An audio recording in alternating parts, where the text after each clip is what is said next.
বাংলাদেশের pacer Nahid Rana PSL খেলতে গেছেন গত 27 এপ্রিল।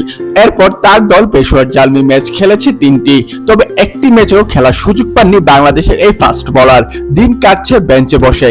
কেন পেশোয়ারে খেলার সুযোগ পাচ্ছেন না নাহিদ রানা? নাহিদের কপাল পড়েছে তিনি শুরু থেকে থাকতে না পারাতেই। জিম্বাবুয়ের বিপক্ষে টেস্ট সিরিজের প্রথম টেস্টে খেলার কারণে নাহিদ রানা পেশোয়ার দলে যোগ দেন 5 ম্যাচ পর।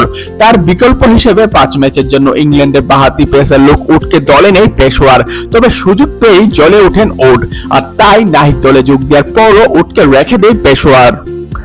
ভালো করছেন পেশোয়ারের আরেক পেসার আলজারি জোসেফও। তিনি এই মৌসুমে পেশোয়ারের হয়ে সবকটি ম্যাচ খেলেছেন। 8 ম্যাচে উইকেট নিয়েছেন 12টি, যদিও ওভার প্রতি রান খরচ করেছেন 8.80 করে। তবে উডের সঙ্গে জোসেফের জুটি পেশোয়ারকে এনে দিচ্ছে সাফল্য।